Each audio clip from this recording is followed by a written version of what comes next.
Mensagem espiritual sobre o rio e o silêncio da noite. Psicografia inspirada nos trabalhadores abnegados em serviço pela cidade do Rio de Janeiro, neste mês de outubro de 2025. Que a paz e o bem se projetem sobre todos os espíritos, encarnados e desencarnados, que hoje respiram sobre o mesmo céu, ainda que por caminhos distintos da luz, mas é a mesma fonte da luz crística que reflete no sol existente dentro de nós, e de lá nos conectamos com Jesus. Na noite anterior, quando o tempo terreno se curvava ao início das operações humanas, as nossas caravanas espirituais já se movimentavam nos planos sutis, céleres, porém quase imperceptíveis aos olhos humanos. Lembrávamos-nos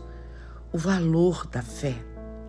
Estávamos ao lado de todos, principalmente dos invisíveis da sociedade e dos trabalhadores que já labutavam antes do nascer do sol. Visitávamos e assistíamos aqueles em hospitais e em situações de rua. A psicosfera do Rio de Janeiro, densa, turva e vibrante de aflições coletivas, reclamava socorro entre os primeiros raios de sol, que nos alimentavam o ser naquele instante de pausa para a prece perante o Criador. Ali, fortalecíamos-nos em luz, preparando-nos para as tarefas mais difíceis que faríamos nas densas crostas espirituais que envolvem os cariocas e fluminenses. Pairava sobre a cidade uma névoa ácida de melancolia e revolta que se expandia como maré invisível sobre praias, morros e avenidas das colônias de trabalho mais próximas e de outras mais distantes, inclusive das terras irmãs de Portugal. Vieram reforços luminosos,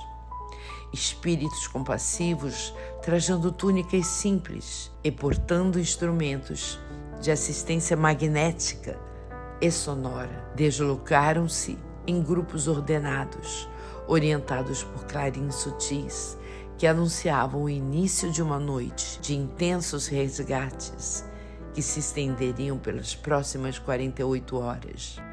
Do alto, víamos as emanações humanas condensarem-se em ondas de medo, ódio e confusão, enquanto avançavam as horas e as notícias.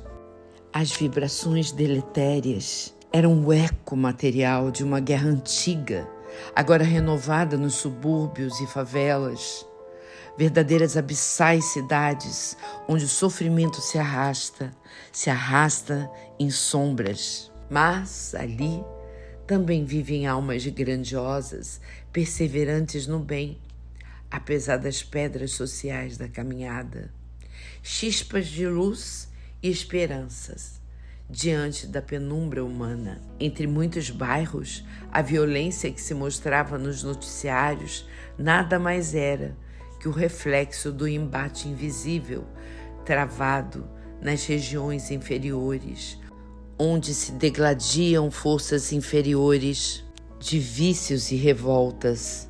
Mas o amor é mais persistente que o ódio. Toda a comoção social e tudo o que nos envolve em coletividade tem o seu objetivo. Compreendíamos que estávamos diante de um estado kármico, coletivo da sociedade do qual todos participam, em maior ou menor grau. Nenhuma alma encarnada, nenhum espírito em sofrimento está segregado do mesmo karma que em sociedade ajudamos a construir. Somos coautores dos pensamentos e sentimentos de guerra ou de paz, de amor ou de ódio, de perdão ou de vingança, de prece ou de tempestade. O Evangelho é a luz na escuridão das sociedades que formamos. A nossa tarefa era resgatar e redirecionar mais de 100 espíritos endividados que se desprendiam drasticamente do corpo físico. Enquanto identificávamos em múltiplas caravanas centenas de milhares de almas atormentadas, projetando-se como nuvens densas que tentavam ofuscar a luz natural da psicosfera que envolvia toda a cidade. Enquanto as sirenes ecoavam nas ruas, os clarins espirituais chamavam a compaixão. Em silêncio socorremos centenas de almas arrastadas por correntes de desespero. Alguns, ainda impregnados de magnetismo destrutivo, eram sustentados por irmãos de luz que os envolviam em mantos azulados, conduzindo-os aos postos de emergência. Outros, endurecidos, olhavam-nos com espanto, como se pela primeira vez em séculos vissem uma mão estendida sem exigir nada em troca. Assim fazia Jesus. Não julgava quem acolhia, apenas amava e curava. Compreendemos, então, que não se tratava apenas de um conflito urbano, mas de uma profunda purificação coletiva. Os dramas sociais que agora tomam corpo na Terra são reflexos da necessidade evolutiva de expurgo moral. O Rio de Janeiro, coração vibrante e dolorido do Brasil espiritual, vive um momento de expiação e aprendizado, para que cada consciência desperte a responsabilidade de sua própria luz. Os templos e casas de oração tornaram-se faróis em meio à névoa. Nos centros espíritas, nas igrejas humildes, nos terreiros do bem e nos lares silenciosos, onde alguém ora, nossas caravanas encontram abrigo, magnetismo e alimento espiritual. Mesmo com o silêncio físico das portas que se apresentavam fechadas, simbolicamente em dúvida ou em proteção aos seus pupilos, não cessava a movimentação indescritível das constelações de servidores e servidoras de Jesus e de Maria, bem como das linhas de trabalho espiritual que, em amor e respeito, sustentam a luz, pela via dos orixás, caboclos, preto-velhos, que servem ao mesmo Cristo, sob outros nomes e expressões. E mesmo as velas acesas nos altares, as preces murmuradas nos terços, os pontos cantados nos terreiros e os cânticos simples dos que se recolheram em devoção. Todos esses gestos tornaram-se para nós sinais luminosos de resistência moral. Não os tomamos como rituais de forma, mas como expressões do bem em ação.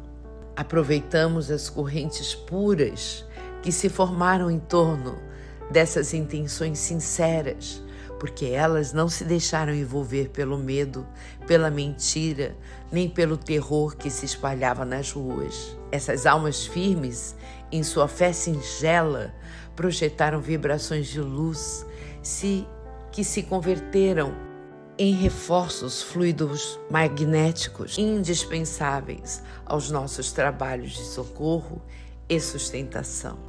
Assim, em cada vela que trêmula, há um símbolo de coragem moral. Em cada oração verdadeira, um elo de fraternidade universal. A união de todos os que fazem o bem, ainda que por caminhos diversos constroem as pontes invisíveis que sustentam o Rio de Janeiro e o mundo em meio a tempestades espirituais que ainda o sacodem. E assim, entre o ruído das armas e o murmúrio das preces, a cidade permanece viva, sustentada por uma legião invisível que ora e trabalha. Pedimos, pois, aos irmãos encarnados, não cultive o medo, mas a vigilância.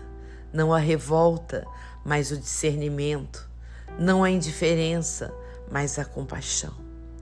Há tempos em que o silêncio também é serviço. Hoje é um deles. E quando o sol voltar a nascer sobre esta cidade, lembrem-se, a tempestade é sempre o prelúdio da limpeza. Mesmo nas horas mais sombrias, o Cristo permanece no leme, guiando-nos com amor e paciência. Somos convidados a confiar, agradecer e servir, porque cada vida, cada dor, cada lágrima compõe a construção silenciosa de um novo mundo. Nada está perdido, tudo está sendo educado pela luz. Agradeçamos a vida e a oportunidade bendita de fazermos parte desta história, a que um dia nos libertará das dores sociais e reencarnatórias, permitindo que sejamos instrumentos mais puros do amor. Paz e bem aos corações de todos. Irmão Fabiano de Cristo.